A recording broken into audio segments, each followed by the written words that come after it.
أعوذ بالله السميع العليم من الشيطان الرجيم.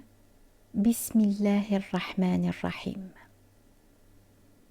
Sourate 62, le vendredi.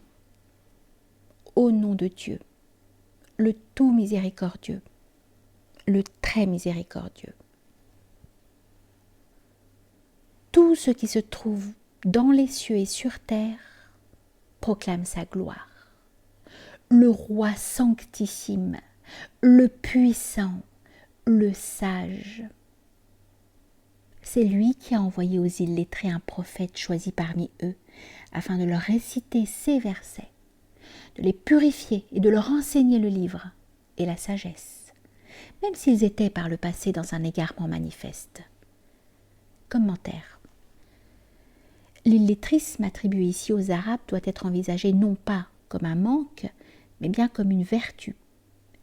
Privés jusque-là d'écriture sacrée, ils vont recevoir le Coran par l'intermédiaire du prophète lui-même qualifié d'illettré, avec l'attention caractéristique de celui qui a tout à apprendre et qui n'est pas encombré par un savoir vain ou superficiel. Cet illettrisme est donc une forme de virginité, propice à la réception du Verbe divin. Fin du commentaire. Il l'a envoyé aussi à d'autres qu'ils ne les ont pas encore rejoints. Et il est le puissant, le sage. Commentaire. Interrogé à propos de ces autres qui n'allaient pas tarder à rejoindre la première vague de croyants, le prophète alayhi salatu wassalam avait saisi la main de Salman pour faire comprendre qu'il s'agissait des Persans. Fin du commentaire. Telle est la faveur de Dieu. Il l'accorde à qui il veut, et Dieu détient une faveur immense. Ceux qui ont été chargés de propager la Torah et qui n'en assument plus les injonctions sont comparables à des ânes portant des trésors sur leur dos. Quelle détestable comparaison que celle appliquée à ceux qui ont traité d'imposture les versets de Dieu, et Dieu ne guide pas les peuples d'injustes. Dis-leur, la mort que vous fuyez vous rattrapera bientôt.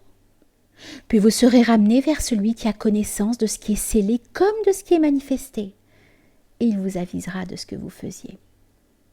Ô vous qui avez la foi, lorsqu'on vous appelle pour la prière du vendredi, mettez-vous en route pour vous rendre à l'office en vue de vous remettre Dieu en mémoire et cessez tout négoce. Cela vous sera bien plus profitable si seulement vous pouviez vous en rendre compte. Et une fois la prière accomplie, dispersez-vous sur terre afin de rechercher la faveur de Dieu et mentionnez Dieu fréquemment. Peut-être obtiendrez-vous le succès. Commentaire. Il semble bien que, selon le hadith, la faveur à rechercher soit de nature spirituelle, quoique certains commentateurs y voient plutôt une autorisation à recommencer le négoce une fois la prière terminée. Fin du commentaire.